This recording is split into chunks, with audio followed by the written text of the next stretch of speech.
This is Randy Bell with the Courier podcast, the place to come for the latest Clinton news. There's no artist's conception of Tim Parkman's latest project in Clinton's Old Town district, but in his mind he's sketched out the details for a business which combines food, drink, music, and history, and could serve as a magnet for continued development along the city's brick streets. We've got so many good things going on here in Old Town Clinton, starting with the college all the way down, and we need to take advantage of it and take care of it. Parkman recently gave me a tour of the two historic buildings on West Leek Street that he saved from the ravages of neglect. At the end of the day, what we want to do is build this to be even better than it had ever been before. Parkman's concept, which he admits is subject to change, is a restaurant called Chilton's that would be located in a building that housed a store by the same name some 150 years ago, using the adjoining building for additional space.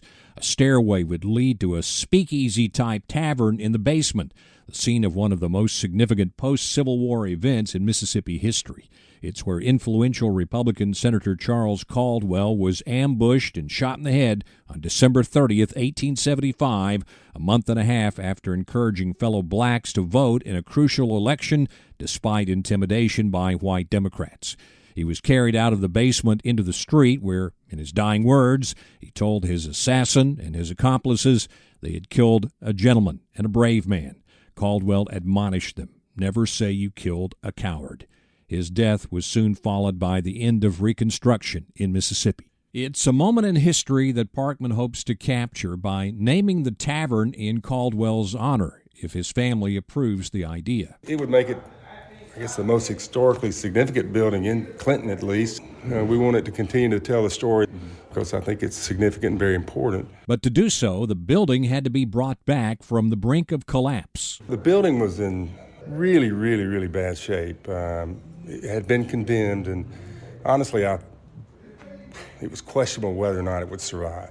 It was falling down, basically. Yeah. I mean, the roof was falling in, and that was our primary goal with this project, is to save the building. And I can say with about 100% that we've saved the building at this point. It's been stabilized, at least. It's been stabilized, and so we've still got some issues, as you would imagine. That work has been underway since last fall. We're dealing with a building that was so old and such bad shape, and you don't really know until you start opening things up. And add to that the pandemic-related logistical challenges that all builders are facing. Parkman said it may take 6 months to get supplies that would normally arrive in 30 days. And then there's the availability of labor. He had hoped initially that the restoration could be completed within a year, with the restaurant and tavern ready to open this fall. Now, he's not sure. The best case scenario, it would push it into probably later in the year. Parkman hopes to preserve the exterior look and the interior shell of the two buildings with original brick and wood. We're working with the Department of Archives and History to make sure we do everything properly and bring it back to the standards that it should be. In the old Chilton store, there would be a kitchen, bar, and tables with additional dining space in the adjoining building, accessible through a brick archway, with a small stage for live music on most nights, with plenty of room for a lot of people to get in and have a good time. As to what type of restaurant Chilton's would be, I would say it's going to be food that's complementary to the area. This is not a franchise that we're coming in with, so it's not a book already put together with everything, so we're building it from scratch, and we've got general ideas. It's going to be food that is more, I would say, pub-type food, small plate-type stuff.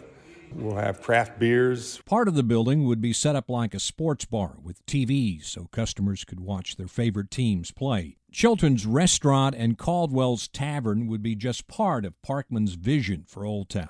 He already owns the buildings where two other restaurants, 303 Jefferson and the Bank, are located, as well as the building where the hair salon, the Vault, recently opened. Add to that 6 storefronts along the eastern side of Jefferson Street now with fresh paint and copper awnings, where he's finding tenants to occupy those previously vacant buildings. And he's doing it with the same philosophy he's using in bringing in Chilton's and Caldwell's, choosing businesses that fit well with the ones already in Old Town. Parkman says 10 years ago, there wasn't much traffic along those brick streets. And now it's much different than it used to be. And that, we want to keep building on that, and but take our time and do it right. But he's in no hurry to lease one vacant space at the southeast corner of Leek and Jefferson. I'm holding out on the last building down there because I would love to have an Italian concept restaurant moving here. And Parkman says that could be the key. If we could get 4 restaurants in this area and mostly retail, I think it'll build upon itself. Tara Lytle thinks 5 might be the magic number for Old Town. The director of Main Street Clinton said Parkman's plans are helping to achieve the city's goal of revitalizing the historic district, but we really need about 5 restaurants in our little block area to make them all successful. If you get 5, you're a destination. You get in the car and you say, where do you want to eat? Like, I'm not sure, but let's go to Old Town. And there's several options there. And that's what we've got to have for it to be successful. Lytle remembers the way it used to be. You could shoot a cannon down Jefferson Street and not hit a soul. So we have come a long way. And she understands that developing an area that's only 4 half blocks in size can create challenges. In 5 years, I hope we have parking problems. If you don't have a parking problem, you have a problem because you have nobody in your downtown. Lytle says they're already looking at capturing small pockets of parking spaces in Old Town. The long-term solution could be some type of parking garage. Restaurants are crucial in creating traffic, but Lytle says retail is important too. We need a good mix of restaurants and retail. A children's shop specializing in monograms called As You Wish has moved across Jefferson Street to a larger location in one of Parkman's buildings. A nutrition store is another new tenant, and Brick Street Pops has relocated from the corner of Leek and Monroe Streets to its new home on Jefferson.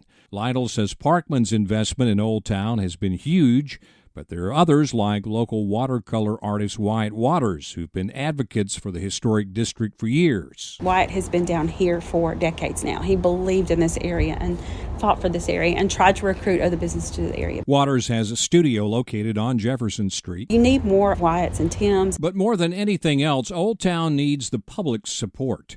Lytle says she still hears about Clinton residents who don't know the city has a quaint Brick Street area. I think a lot of times people outside of our community appreciate this more than those who actually live here. And in addition to creating more local awareness about Old Town, there's the potential to pull in more visitors. Lytle says older people who travel a lot like to stop in small downtowns to explore the history. She says while the city's brick streets may not be unique, there are not a lot of them around, and we really have more square feet of bricks than anybody around for sure. Lytle would like to see a small boutique hotel in Old Town or a bed and breakfast to accommodate overnight visitors.